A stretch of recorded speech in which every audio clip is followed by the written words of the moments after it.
Hello dear students of class 7th.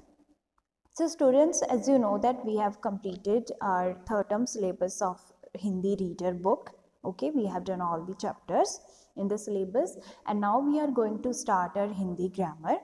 But before starting this video or this class, we are going to take a pledge against the coronavirus. As you know that this pandemic is very harmful for us, so we have to be careful and we have to be stay healthy. Okay, so now let's start taking pledge. So students, you all have to take a pledge with me all. Okay, so I commit to be vigilant and bear in mind at all times the risks to myself and my colleagues from COVID-19. I promise to take all necessary precautions that prevent the spread of this deadly virus. I promise to follow and encourage others to follow the key COVID appropriate behaviors. To always wear a mask, face cover, especially when in public places, to maintain minimum distance of 6 feet from others, to wash my hand frequently and thoroughly with soap and water. Together we will win this fight against COVID-19. Okay students, so after taking pledge, now we are ready to start our chapter of grammar, which is chapter number 17.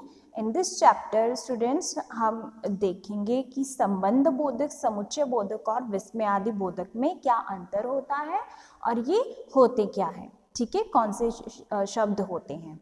तो इनको English में बोलते हैं postposition, conjunction and interjection. So let's start. Firstly हम पढ़ेंगे संबंध बोधक के बारे में, यानी कि पास्ट पोजीशन. सो जिन अव्यय शब्दों से संज्ञा या सर्वनाम का संबंध वाक्य के अन्य शब्दों से जाना जाता है उसे संबंध बोधक अव्यय. तो बच्चों यहाँ पर अव्यय शब्दों का अर्थ है, जैसे अविकारी शब्द हम पहले पढ़ चुके हैं. ठीक है, अब अविकारी अव्यय शब्द क्या होते हैं, जो हम क्रिया करते समय प्रयोग करते हैं, जैसे कि ऊपर, नीचे, बाहर, अंदर, है ना, जो कभी भी किसी सर्वनाम, संज्ञा या लिंग के कारण बदलते नहीं हैं. ठीक है, वो वैसे के वैसे ही रहते हैं. तो संबंध बोधक क्या शब्द होते हैं कि जिन अव्यय शब्दों से, यानी कि जिन शब्दों से हमें संज्ञा या सर्वनाम का आपस में संबंध पता चलता है. ठीक है, कनेक्शन क्या है उनके बीच उसका पता चलता है, वो संबंध बोधक अव्यय कहलाते हैं. जैसे छत के ऊपर सामान रखा है. ठीक है, अब यहाँ पर संबंध क्या है, अव्यय शब्द क्या है, के ऊपर. यहाँ पर छत और सामान को जोड़ने के लिए हमने क्या शब्द प्रयोग किया, के ऊपर. पेड़ के नीचे बकरी है, तो यहाँ पर कौन सा शब्द है, के नीचे, और किसके साथ संबंध स्थापित किया है के नीचे ने, पेड़ और बकरी के. ठीक है, उसी तरह घर के बाहर कार खड़ी है. अब कार कहाँ खड़ी है, किसके साथ संबंध है उसका, घर के साथ, और घर और कार के बीच में संबंध जोड़ने वाले शब्द कौन से हैं, के बाहर.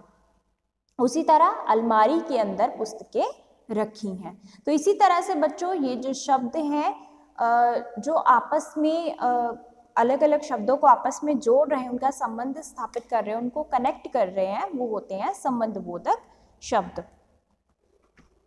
जैसे यहाँ पर कुछ आपको संबंध बोधक शब्द दिए गए हैं. स्थानवाचक में के पीछे, के आगे, के नीचे, ऊपर, जिनसे हमें स्थान का बोध होता है. ठीक है, कालवाचक में जिनसे हमें समय का बोध होता है, आपको पता ही है ना, कि पहले, बाद, पश्चात.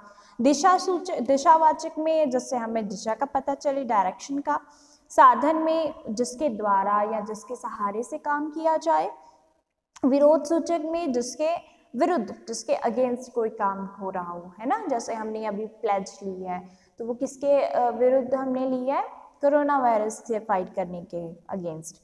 तो उसके बाद है कारकवाचक, जिसमें के, कारण, जिसमें कोई कारण दिया गया हो. ठीक है, भिन्नतावाचक, जिसमें भिन्नता दर्शाई गई हो अलग अलग चीज़ों की.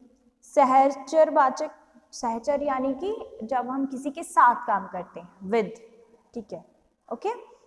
विषय सूचक में जिसके बारे में, सब्जेक्ट के बारे में हम बता रहे हो, और सादृश्यवाचक में के लिए या जिसके लिए या जिसकी खातिर काम किया जा रहा हो, सादृश्य, ठीक है। तो बच्चे ये थे संबंध बोधक, समझ में आ गया ना आपको? यानी कि वह शब्द जो दूसरे शब्दों का आपस में संबंध स्थापित करते हैं, संज्ञा या सर्वनाम का आपस में संबंध स्थापित करते हैं, वो होते हैं संबंध बोधक शब्द। तो अब हम करेंगे समुच्चय बोधक शब्द यानी कि कंजक्शंस। तो जो शब्द दो शब्दों, वाक्यांशों या उपवाक्यों को जोड़ने का काम करते हैं वो होते हैं समुच्चय बोधक शब्द।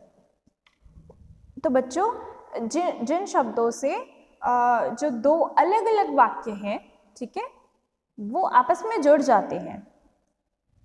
संबंध बोधक में क्या था कि जो दो शब्द थे उनको आपस में जोड़ने के लिए हमने जो शब्द प्रयोग किए थे वो संबंध बोधक होते हैं, ठीक है।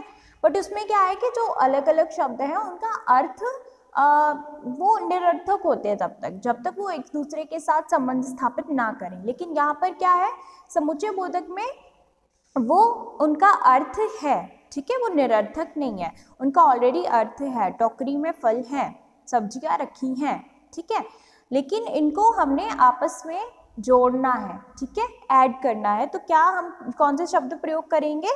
समुच्चय बोधक शब्द, जैसे और, यदि, तो, इसीलिए, अन्यथा, ठीक है। जैसे टोकरी में फल और सब्जियां रखी हैं, ठीक है। यदि परिश्रम करोगे तो अवश्य सफलता मिलेगी या सफल होगे।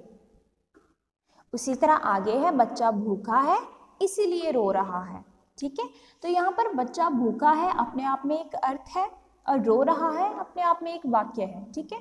तो अर्थ ये है कि समुच्चय बोधक यानी कि कंजक्शन वर्ड्स वो होते हैं जो टू सेंटेंसेस को, दो वाक्यों को आपस में जोड़ देते हैं, ऐड कर देते हैं, ठीक है। समझ में आ गया ना आपको? गुड। तो अब समुच्चय बोधक के यहाँ पर इन्होंने भेद दिए हैं। तो समुच्चय बोधक के 3 भेद दिए हैं। समानाधिकरण, जिसमें समान स्थिति वाले स्वतंत्र शब्दों के आधार पर एक दूसरे से जोड़ा जाता है, ठीक है। जैसे रमा और शांति खाना बना रही हैं, दुर्योधन वीर था परंतु अहंकारी तथा क्रोधी भी था, ठीक है। मतलब यहाँ पर जो सेम वर्ड्स होते हैं उनके बीच उनका कनेक्शन बनाने के लिए जो हम वर्ड यूज करते हैं वो समानाधिकरण होते हैं, और, परंतु, तथा, ठीक है। दूसरा है व्याधिकरण समुच्चय बोधक। तो जो पद किसी वाक्य के एक अथवा उससे अधिक आश्रित उपवाक्यों को आपस में जोड़ता है वो व्याधिकरण या समुच्चय बोधक कहलाते हैं। तीसरा है विस्मयादि बोधक। ये तो आप जानते ही होंगे, इंटरजेक्शंस, जिसमें हम इस साइन का प्रयोग करते हैं, ठीक है, चिन्ह का।